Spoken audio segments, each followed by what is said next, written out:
In August of 1619, a ship carrying 20 to 30 slaves from the continent of Africa dropped anchor at a port of the English colony of Virginia. That is our nation's founding.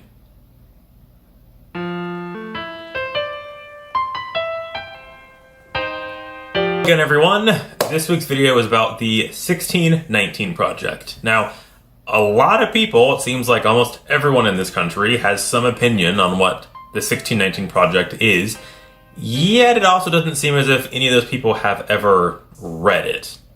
I think it's 3 states now have passed laws banning its teaching in public schools, and my own state of Arizona, our House of Representatives has passed a bill banning teachers from teaching controversial topics.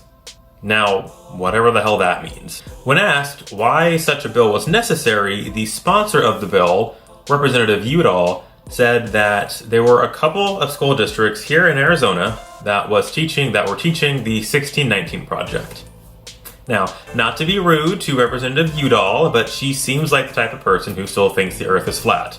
I don't think that she has ever read the 1619 Project. All this backlash got me thinking, what is the 1619 Project, and why shouldn't we be teaching it in school?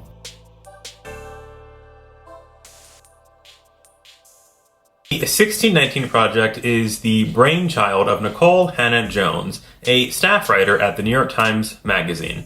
It is a collection of 18 essays that want to reframe American history and make the focus of that history be slavery and the Black experience, and all the consequences that come because of that.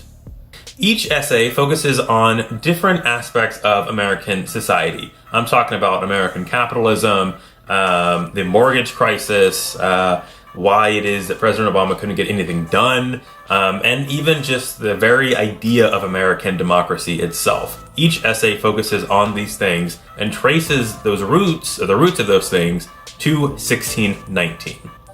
A lot of conservatives will say that this project is un-American, it's unpatriotic, but if you actually read them, it's incredibly American. As a Black man, I felt really empowered and had even more loyalty to this country after reading just the first essay written by Hannah Jones herself.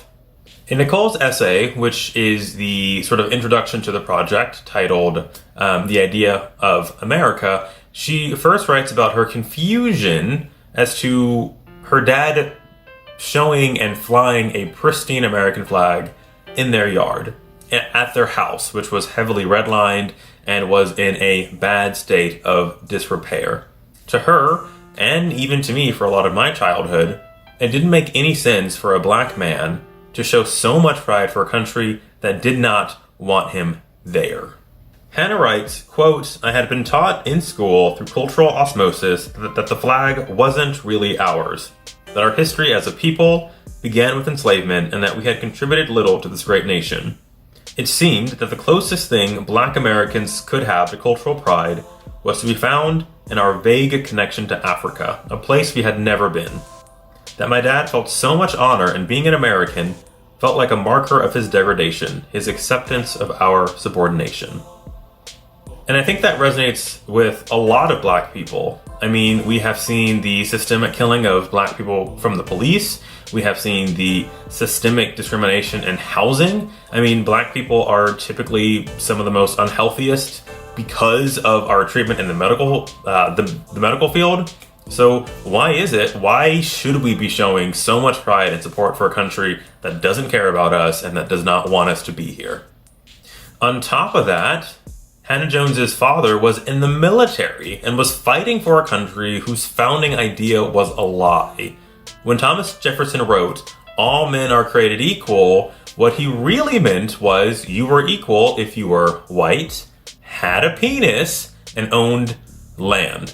I mean, he wrote these very words when he was owning 130 slaves and controlled every aspect of their lives. I mean, slaves were viewed as property.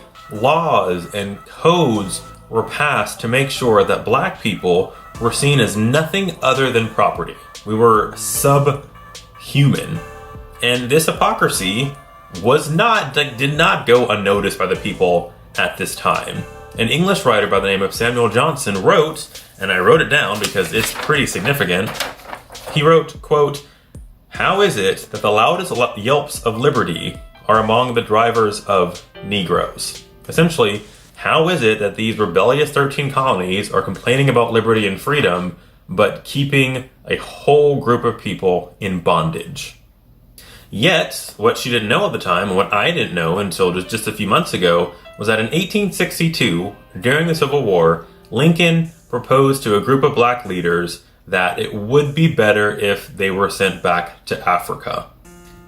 He thought, and he blamed, black people for causing the Civil War, and in his mind, and in the mind of a lot of white abolitionists at the time, that black people and white people could not coexist in America. This was not a country for both races. And in response to that, these black leaders said, no. Once blacks were freed after the Civil War, yes, a lot of them moved to what is now Liberia, but most of them stayed.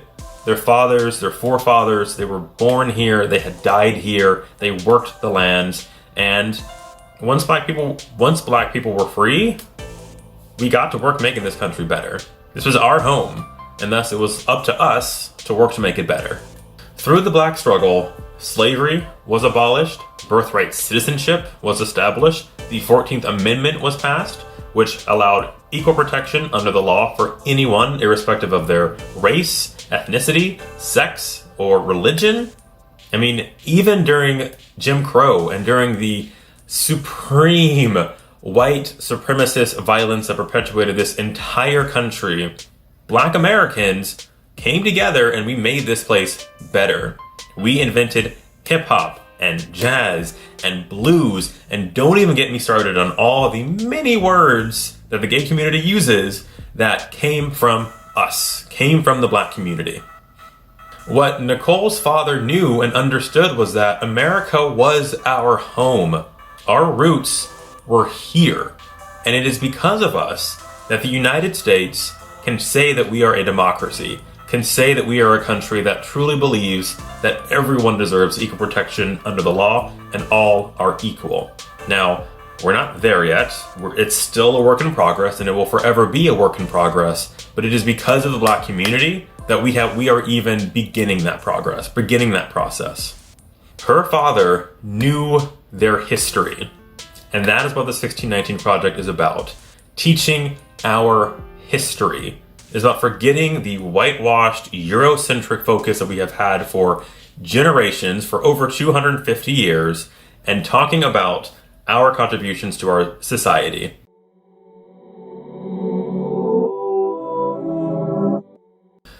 It seems to me that the 1619 Project terrifies white people.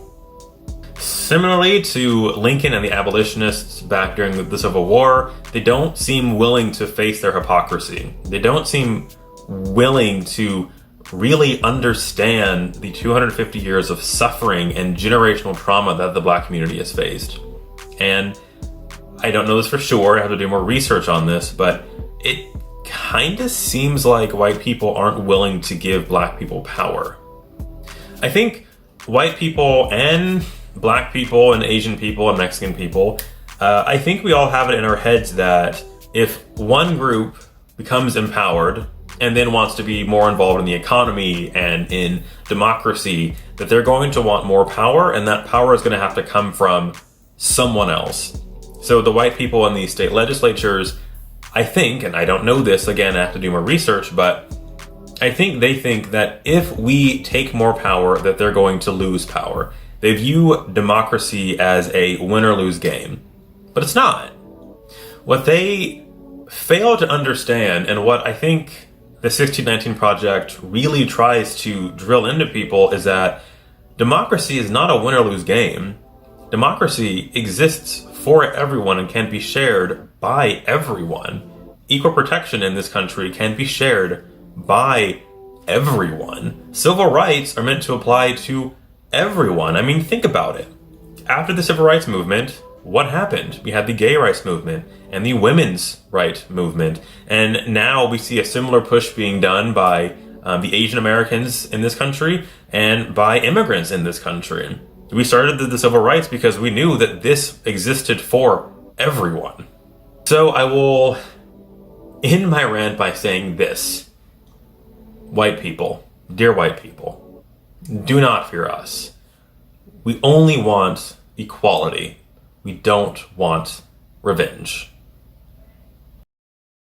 Well, that wraps up this video. Thank you for watching. I'm sorry if I got a little emotional and just kind of, I don't know, worked up about this. I wrote a script and I kind of loosely followed it, but a lot of the video was just sort of my thoughts and how I felt about the situation. But if you like that, comment below and let me know.